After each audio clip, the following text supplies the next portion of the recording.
A very good morning to one and all present here. I'm just going to share my slide.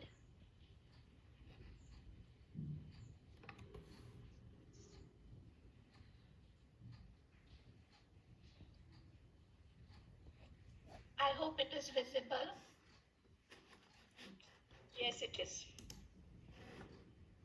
So the topic of my discussion and the title of my paper is Celebration and Control, Tuloni, Biya and the Politics of Menstruation in Assam. First of all, I'm just going to give a brief overview of what my paper is about.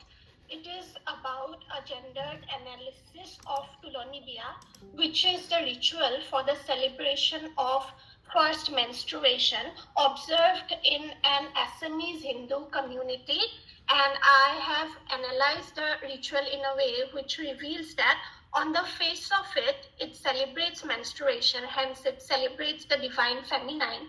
But on the other hand, it actually puts a lot of restrictions on the girl, and that's how I have analyzed the rituals using the lens of feminist body politics. In the introduction of my paper, I have conceptualized how a personal bodily function like menstruation came to be in the discussion in the public forum and came to be and became a topic of discussion under the feminist agenda. Here I have put up some points for the theory of feminist body politics.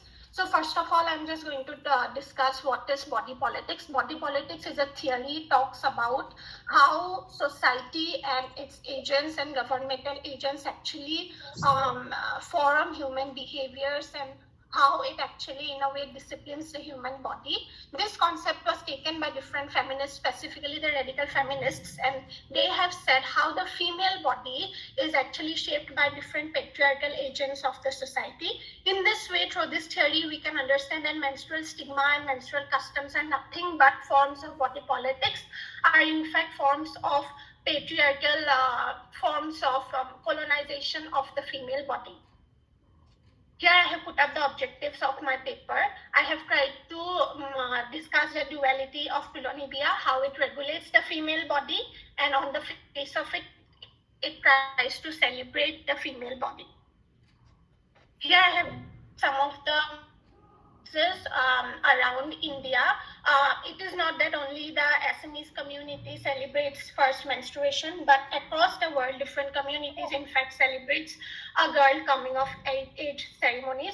In North California, in Northern California, in the Hoopa Valley, people in fact perform the flower dance when a girl gets her first menstruation. Likewise, in Orissa also, they celebrate Earth's menstruation every year for 4 days. It is called the Raja Parva.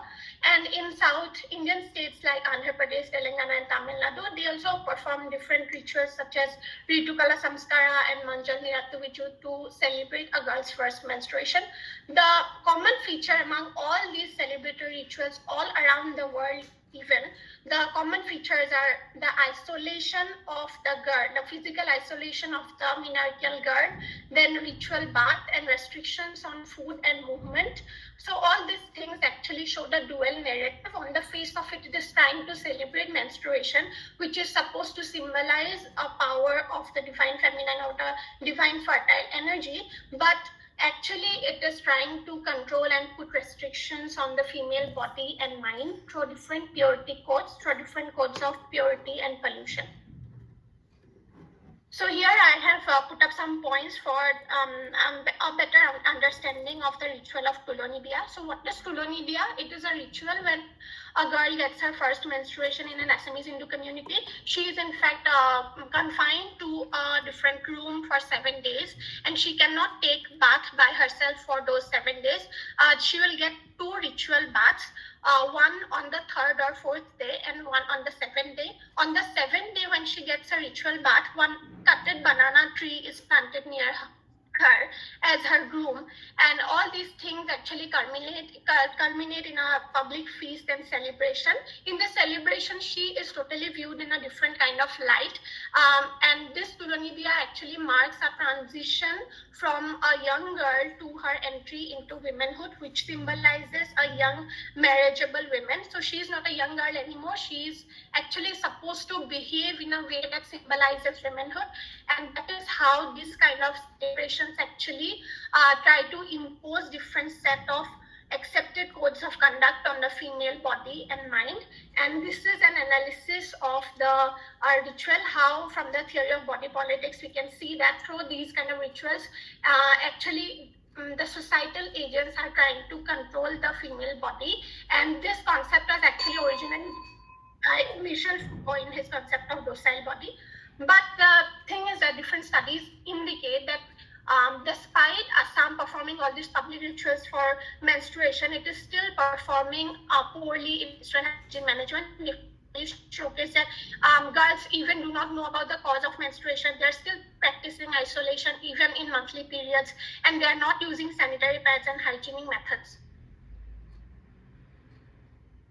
In the conclusion, I'm just saying that we cannot abandon all these rituals completely, but these rituals have to be culturally framed, and these kind of celebrations should actually contribute to that knowledge among women and do not lead to the subjugation of the female body and mind. Thank you. That was my presentation. Thank you. Thank you to Ms. Bharadwaj on her presentation and the paper.